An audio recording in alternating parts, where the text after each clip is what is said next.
नमस्कार, मैं हूं संदीप चौधरी। आज सबसे बड़ा सवाल में हम बात कोरोना की ही करेंगे। इस संकट काल, संक्रमण काल से पूरा देश एकजुट होकर लड़ रहा है। हम लगातार न्यूज़ 24 पर पिछले 2.5 महीने से आपसे जुड़े सरोकारों की बात करते हैं। जान की भी, जहान की भी, इलाज की भी और साथ ही साथ आपके रोजगार की भी, आपकी आजीविका, आपके खर्च, आपकी आमदनी की भी, किसानों की, मजदूरों की हम लगातार बात करते हैं। लेकिन आज कल की तरह मैं फिर से इलाज की बात करूंगा। 2.5 लाख से ऊपर कोरोना मरीजों का आंकड़ा पहुंच चुका है। कहने वाले कह रहे हैं कि हम कोरोना का जो ग्राफ है उसे समतल, उसे फ्लैट नहीं कर पाए, लेकिन अपनी जीडीपी, अपनी विकास दर को हमने फ्लैट कर दिया है। लेकिन इस वक्त सबसे बड़ी जो लड़ाई लड़ी जा रही है कोरोना के खिलाफ, उसमें अस्पतालों की अहम भूमिका है। और कल भी और आज भी फिर से मैं और न्यूज़ 24 हम डॉक्टरों को, नर्सेज को, मेडिकल अटेंडेंट्स को सलाम करते हैं। वो सही मायने में इस लड़ाई के फ्रंटलाइन वॉरियर्स हैं। तो आज और कल की तरह अगर मैं व्यवस्था पर सवाल उठा रहा हूं, मैं डॉक्टरों पर कतई सवाल नहीं उठा रहा हूं, लेकिन व्यवस्था पर सवाल उठाना जरूरी हो गया है। क्योंकि दावे तो यह किए जा रहे हैं कि हम कोरोना से लड़ाई लड़ रहे हैं, देश सोशल डिस्टेंसिंग मान रहा है, घर में बैठा रहा, घर की लक्ष्मण रेखा को नहीं लांघा, लेकिन जिसे संक्रमण हो गया, क्या उसका इलाज हो पा रहा है? क्या अस्पतालों में टेस्टिंग हो रही है? क्या उन्हें भर्ती किया जा रहा है? क्या आपको लक्षण हो जाए, खुदा न खास्ता, तो आपको आसानी से अस्पताल में बेड मिल जाएगा क्या? या आपसे 8-8 लाख रुपए, कल मैंने 5 लाख की बात की थी, आज मैं एक मुख्यमंत्री का बयान सुनवाने वाला हूं। 8-8 लाख रुपए मांगे जा रहे हैं कि 8 लाख रुपए दो तो आपको बिस्तर देंगे। और ऐसा नहीं है कि बिस्तर की कोई कमी है। मैं दिल्ली और मुंबई के आपको आंकड़े दिखाने वाला हूं। बिस्तर हैं, लेकिन 1 नहीं, 2 नहीं, 1 दर्जन नहीं, 2 दर्जन नहीं, सैकड़ों ऐसे केसेस हमारे सामने अब आ रहे हैं। हमें जानकारी मिल रही है कि अस्पताल सीधा मना कर देते हैं या बहाना बना देते हैं कि आपको तो जी बुखार है, अभी आप टेस्ट कराइए, या हमारे पास बिस्तर ही नहीं है, बेड नहीं है, कहीं और जाकर देख लीजिए। तो एक अस्पताल से दूसरे अस्पताल से तीसरे अस्पताल से चौथे अस्पताल आदमी चक्कर काट रहा है। घन चक्कर बन गया है अस्पतालों के, चक्कर काट काट कर। और सरकारी अस्पतालों की भी मैं पोल खोलने वाला हूं। जो कहा जा रहा है ना कि कोविड सेंटर बना दिए, तमाम व्यवस्थाएं हैं, ना खाने की, ना पीने की, और गंदगी की तो बात ही मत कीजिए। डॉक्टर, नर्सेज तक दिखाई नहीं देते, कमरों में बिना पंखे, बिना किसी सुविधा के मरीज वहां पड़े हुए हैं। मैं पड़े हुए शब्द जिम्मेदारी के साथ इस्तेमाल कर रहा हूं। और जहां पर टेस्टिंग की बात आती है तो एसिम्प्टोमेटिक लोगों का टेस्टिंग ना की जाए। मैंने कल दिल का दौरा किसी को पड़ जाए, उसकी टेस्टिंग क्यों जरूरी होती है ये आपको बताया था। आज मैं कैंसर पेशेंट्स की भी बात करने वाला हूं। यह हमारी व्यवस्था की सड़ांध है, इसे उजागर करना जरूरी है। कर्ता धर्ताओं की आंखें खोलना जरूरी है। आपको एक मुख्यमंत्री का पहले बयान सुनवा रहा हूं, सुनिए। पहली बार एक ऐप में हमने बता दिया कि इस अस्पताल में इतने बेड खाली हैं, इतने वेंटिलेटर खाली हैं। इससे इन लोगों की जो कुछ अस्पताल, जो बहुत सारे प्राइवेट अस्पताल सही हैं, कुछ अस्पताल हैं जो बदमाशी करना चाहते थे, उनकी बदमाशी खत्म हो गई है, उनकी ब्लैक खत्म हो गई है। पहले ही अस्पताल क्या करते थे, आप जाइए उनके पास, वो कहते थे बेड नहीं है। फिर जब आप गिड़गिड़ाते थे वो कहते थे 8 लाख रुपए रख दे। तो 8 लाख रुपए रख दे तो आपका इलाज हो जाएगा। और ये सिर्फ दिल्ली की बात नहीं है, मैं अखिल भारतीय स्तर पर बात कर रहा हूं। सब जगह अस्पतालों का यही हाल है। ऐसे में आज का सबसे बड़ा सवाल, कोरोना ने अस्पतालों की पोल खोल दी है और क्या आपके कोरोना मरीज को अस्पताल में जगह मिली? ये अहम सवाल है। और इस सवाल पर अगर आप अपनी राय हमसे साझा करना चाहते हैं तो आप हमें कॉल कर सकते हैं। हमारा नंबर है 66524248, ये नोएडा का नंबर है। नोएडा में है तो कोई आपको एसटीडी कोड लगाने की जरूरत नहीं। नोएडा से बाहर से फोन कर रहे हैं तो 0120 लगाइए और 6652428 पर कॉल कीजिए। और मेरे साथ चर्चा में बीजेपी के राष्ट्रीय प्रवक्ता और राज्यसभा सांसद हैं सुधांशु त्रिवेदी, कांग्रेस के राष्ट्रीय प्रवक्ता अभय दुबे मेरे साथ हैं, आम आदमी पार्टी के युवा चेहरा, उनके विधायक, उनके राष्ट्रीय प्रवक्ता राघव चड्ढा मेरे साथ हैं, और डॉक्टर के अग्रवाल, जाने माने डॉक्टर हैं, इंडियन मेडिकल एसोसिएशन के अध्यक्ष रह चुके हैं।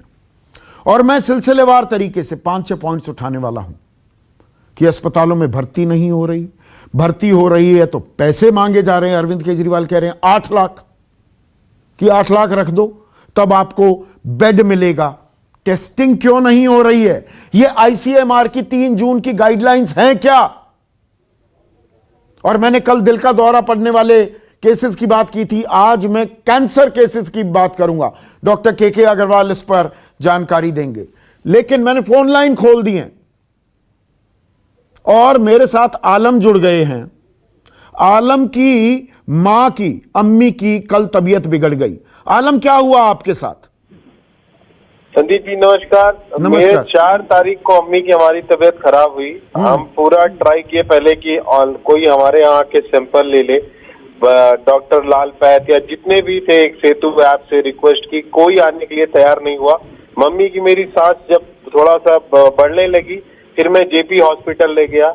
जेपी हॉस्पिटल में जैसे ही वहां गए उन्होंने देखा, उसके बाद 15 मिनट खड़े रख के बोले डॉक्टर आएंगे। एक डॉक्टर आए, देखे, बोले अच्छा इमरजेंसी में ले चलो। फिर इमरजेंसी में ले गए तो दूसरे डॉक्टर ने बोले नहीं, हमारा प्रोटोकॉल है, अगर ये सिम्टम्स लग रहा है कोरोना का, हम इसको कुछ नहीं कर सकते, कोई इलाज नहीं कर सकते, आपको गवर्नमेंट हॉस्पिटल जेम्स लेके जाना पड़ेगा या शारदा हॉस्पिटल। मतलब आप नोएडा के रहने वाले हैं आलम?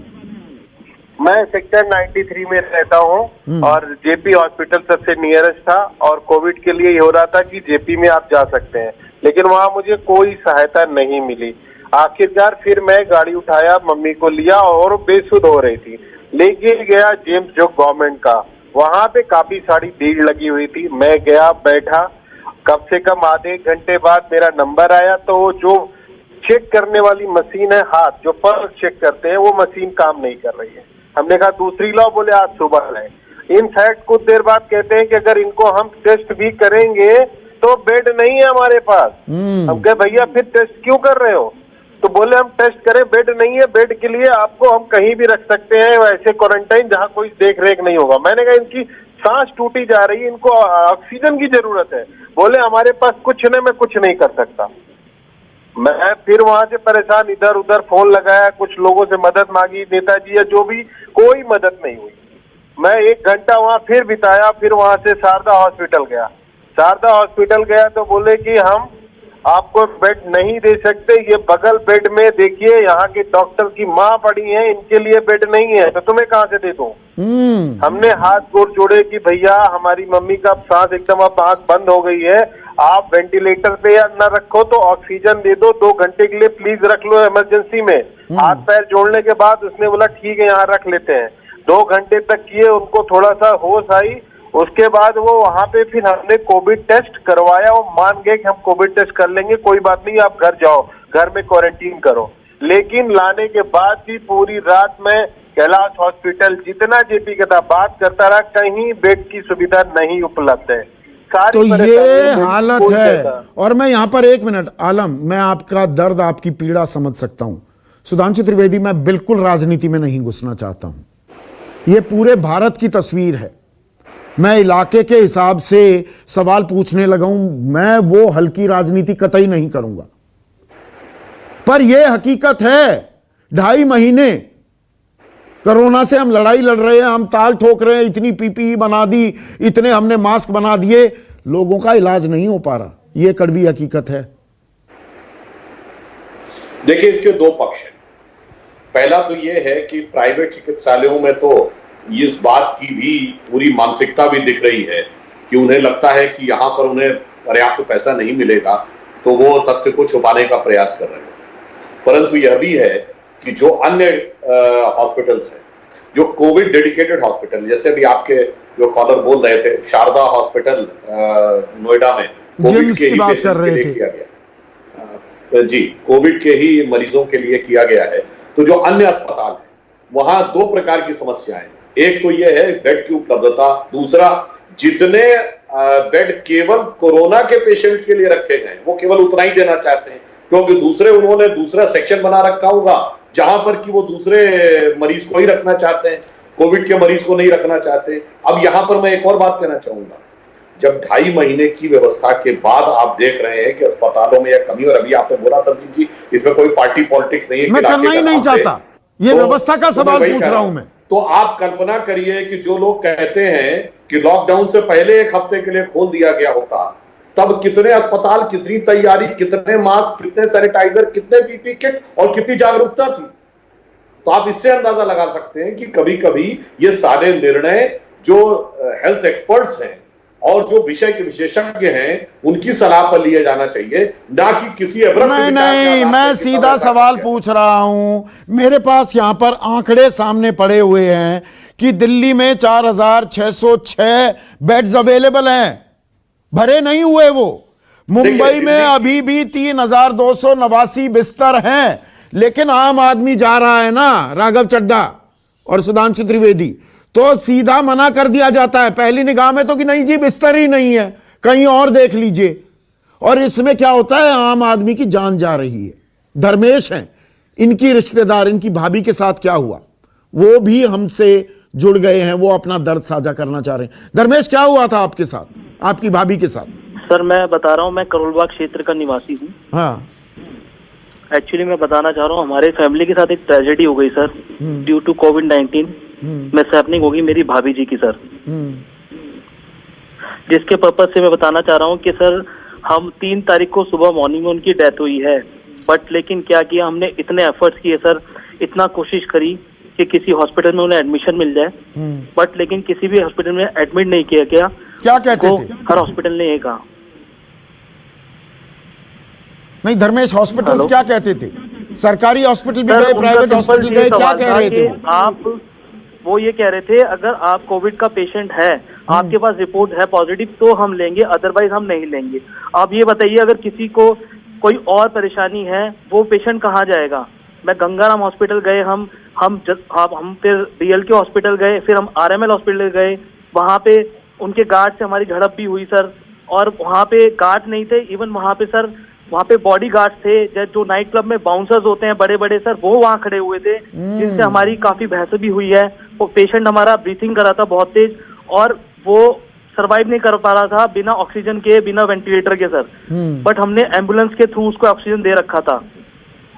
बट फिर भी सर सफदरजंग जाके हमने फाइनली वहाँ पे एडमिट कार्ड बना भी, हम लेके गए वार्ड नंबर नीचे 1 पे, वहाँ पे कोई सीट नहीं थी। ऊपर जाके गए, वहाँ पे 8th फ्लोर पे कोई नहीं देख रहा था, बस उन्होंने वहाँ पे खड़े करके पर्चा लिया, और उसके बाद कोई ट्रीटमेंट स्टार्ट नहीं किया सर, कोई भी ट्रीटमेंट स्टार्ट नहीं किया 1 घंटे तक।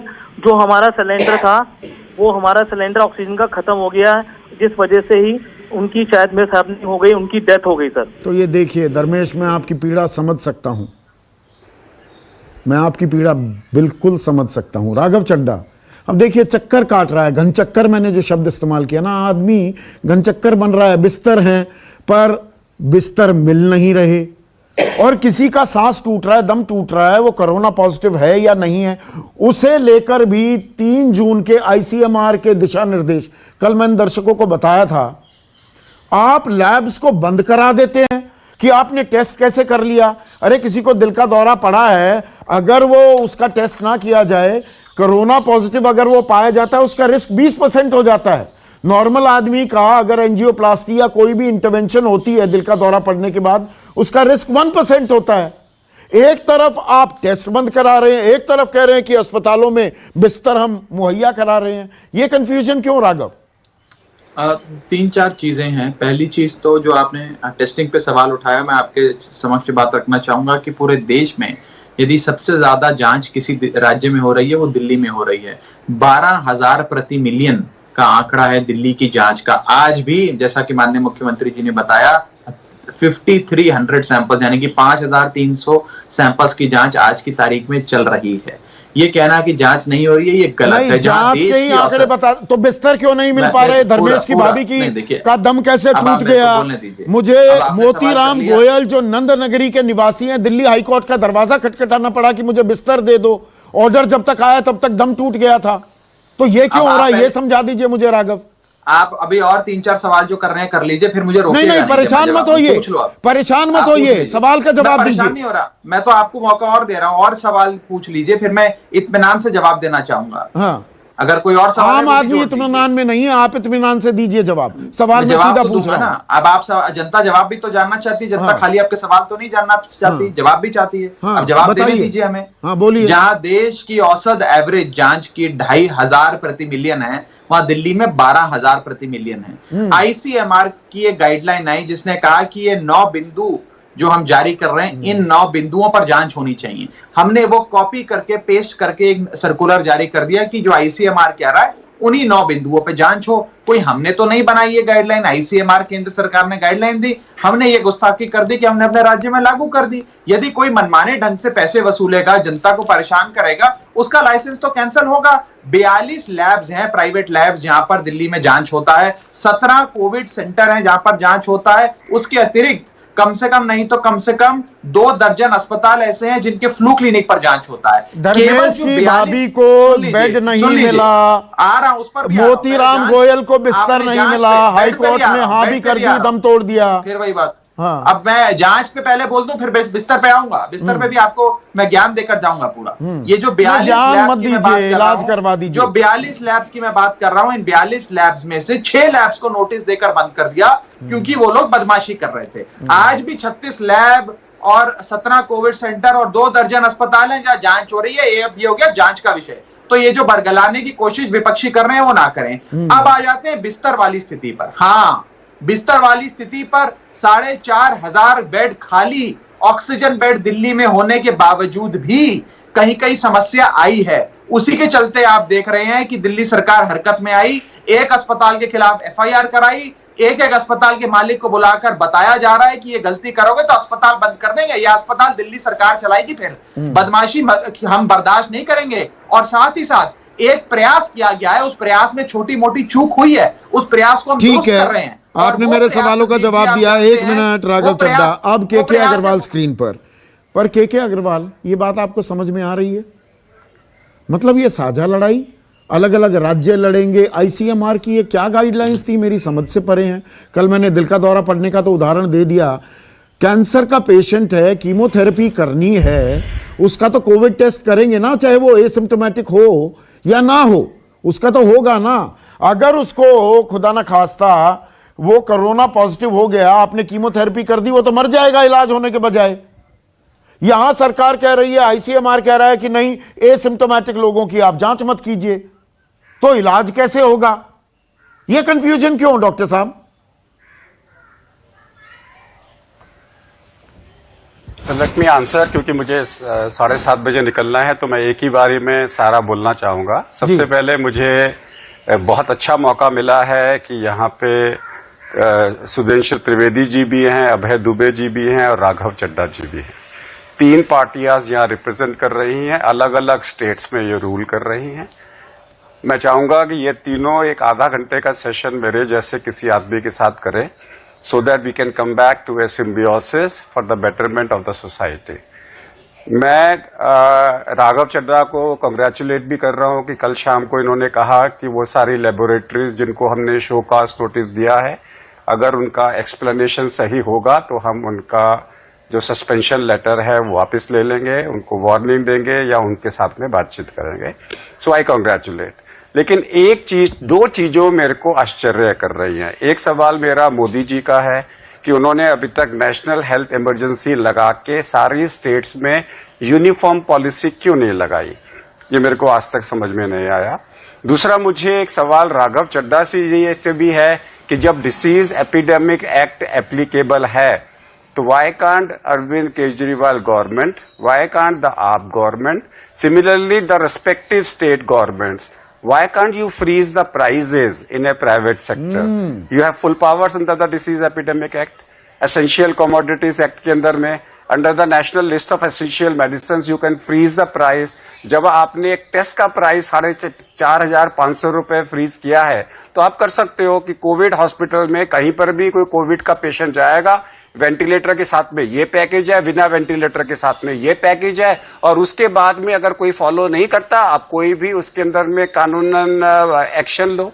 जब हम एक कोविड सिचुएशन में जी रहे हैं, when we are living in a situation जहां पे कैटास्ट्रॉफी है, जहां पे दिल्ली डजंट मैटर, दिल्ली है, पंजाब है, यूपी है, मध्य प्रदेश है, जहां मैटर करता है मेरा इंडिया। पेंडेमिक है, ये लोकल आउटब्रेक नहीं है, बिल्कुल ये राजस्थान का कोटा का इंसिडेंस नहीं है, ये यूपी का मुजफ्फरपुर का इंसिडेंस नहीं है, ये मेरे भारत का मामला है। इसके अंदर में why can't all the states fix a price?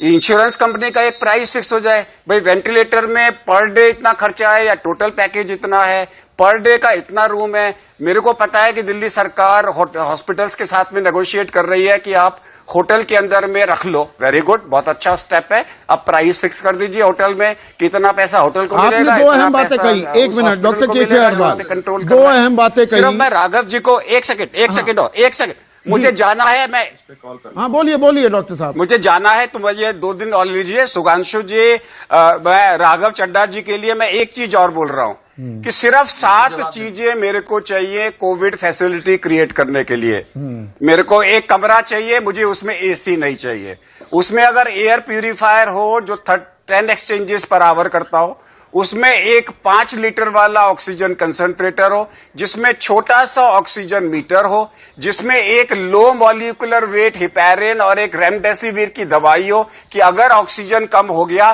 तो मैं दवाई दे सकूं, एक नॉन इन्वेजिव वेंटिलेटर हो और साथ में पीपीई किट हो। मेरा पूरा आईसीयू बन गया।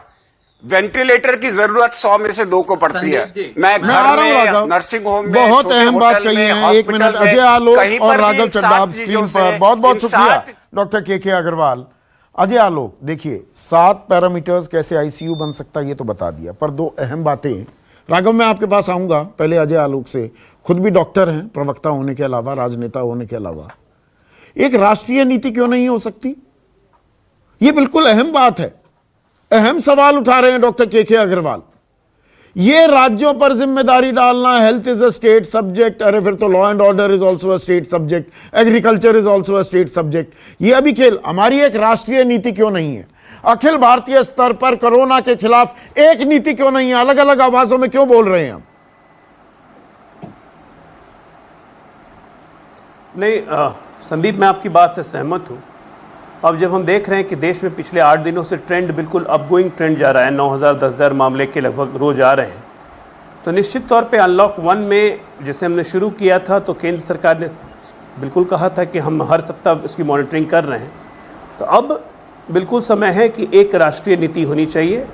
और जैसा कि बिल्कुल डॉक्टर के अग्रवाल ने सही कहा कि नेशनल एपिडेमियोलॉजी एक्ट लगा हुआ है, तो अब समय आ गया है कि प्राइवेट सेक्टर को अगर हम पूरी तरह से इन्वॉल्व कर रहे हैं कोरोना के इलाज के लिए, तो उसके खर्चे की भी सीमा हम तय कर दें ताकि कंफ्यूजन ना रहे, और उसके बाद किसी को मना करने का अधिकार ही नहीं रहेगा। एग्जैक्टली। इनफैक्ट जब तक इस देश में, भारत में, जब तक हम प्राइवेट सेक्टर्स को पूरी तरह से नहीं लेंगे इस कोरोना महामारी से लड़ाई के खिलाफ में, हम ये लड़ाई नहीं लड़ सकते हैं, ये माननी पड़ेगी। अकेले सरकारी तंत्र के बदौलत ये संभव नहीं है, क्योंकि अगर मरीज बढ़ रहे हैं, उसमें गंभीर मरीज और बढ़ेंगे, तो हमें प्राइवेट सेक्टर्स को खोलना पड़ेगा, हर हॉस्पिटल को रैपिड टेस्टिंग किट की व्यवस्था भी करनी पड़ेगी, भले वो चाहे हम दूसरे देश से लाएं चाहे कहीं से लाएं। राघव चड्ढा, हमारे ही चैनल पर अरविंद केजरीवाल, दिल्ली के मुख्यमंत्री, ने कहा कि देखिए ये जो प्राइवेट अस्पताल हैं, निजी अस्पताल हैं, इनके राजनीतिक कनेक्शन भी हैं, ये ब्लैकमेल भी कर रहे हैं, बहुत कुछ कहा। पर जो डॉक्टर के अग्रवाल कह रहे हैं कि अब महामारी का वक्त है, आप डिजास्टर एक्ट, एपिडेमियोलॉजी एक्ट, कोई भी एक्ट लगाकर आप रेट तय क्यों नहीं किए जा सकते? ये तो किया जा सकता है ना, डंडा चलाया जा सकता है, आपातकाल है, ये डंडा भी चलाया जा सकता है, किसी से घबराने की जरूरत है क्या किसी को? बिल्कुल ठीक है, बिल्कुल अच्छा सुझाव है। और मैं उनको ये बताना चाहूंगा कि जो होटल्स दिल्ली सरकार ले रही है, अस्पतालों को सौंप रही है कि इस होटल को भी आप एक अस्पताल में तब्दील करिए, यहाँ पर भी कोविड केयर सेंटर्स बनाइए, उन अस्पतालों के अंदर रेट फिक्स कर दिया गया है कि आपको इतना ही पैसा देना पड़ेगा, इससे ज्यादा कोई अस्पताल चार्ज नहीं कर सकता, कोई होटल नहीं चार्ज कर सकता। और उसी श्रृंखला में आपने देखा कि जहां जहां से खबर आई कि कोई अस्पताल ब्लैक मार्केटिंग कर रहा है बेड्स की, काला बाजारी बेड्स की शुरू हो गई है, 8-8 लाख रुपए मांगे जा रहे हैं, उन हॉस्पिटल्स के खिलाफ कार्रवाई भी करी जा रही है। और एक पिटीशन दिल्ली हाईकोर्ट में भी पेंडिंग है, जिसमें दिल्ली हाईकोर्ट के सामने ये गुहार लगाई गई है कि नहीं, दिल्ली में जितने अस्पताल Raghav, the time has come, expose and Shem these hospitals also. इनके नाम के खुलासे होने चाहिए, इनको शर्मसार किया जाना चाहिए। बिल्कुल करना चाहिए, मैं आपके साथ हूं इसमें, और 100% करना चाहिए। महामारी का समय है, मुनाफाखोरी का समय नहीं है, यहाँ पर ये तमाशा नहीं चलेगा। बेड भी है पर आपको बेड नहीं मिलेगा। मैं आ रहा हूं, अब माफी चाहूंगा, आज आपको थोड़ा कम वक्त दे पाऊंगा, पर मैं अभी देता हूं आपको वक्त। कुंदन है प्रयागराज से, वो हमारे साथ जुड़े हैं। इनकी समस्या क्या है उनकी बात भी सुन लेते हैं। कुंदन, आपके साथ क्या हुआ? संदीप जी, हाँ, नमस्कार। नमस्कार। मैं प्रयागराज से हूँ और मैं जर्नलिस्ट भी हूँ। हाँ, मैं जर्नलिस्ट भी हूँ और प्रयागराज में नहीं, कमोबेश पूरे देश में निजी अस्पतालों द्वारा मनमानी वसूली चल रही है। जैसी सुविधा हुआ, जैसा मरीज मिला, और कोई मरीज इनकेस बहस करना चाहता है तो हो सकता है कि नए स्वास्थ्य अध्यादेश के अनुसार उस मरीज के परिवार पर FIR हो जाए। तो केंद्र सरकार को इसे सख्त कार्रवाई निजी अस्पतालों पर करना पड़ेगा, एक गाइडलाइन बनाकर। एक और दर्शक हमारे साथ जुड़ गए हैं। कुंदन, मैंने आपकी बात सुनी। अनिल हैं हमारे साथ जुड़े हुए हैं। इनके साथ जो मरीज हैं वो अभी भी एक अस्पताल के बाहर बैठे हुए हैं। अनिल, क्या हुआ है? कब से आप बाहर बैठे हैं अस्पताल के? अपोलो के बाहर बैठे हैं, जो मुझे जानकारी मिली।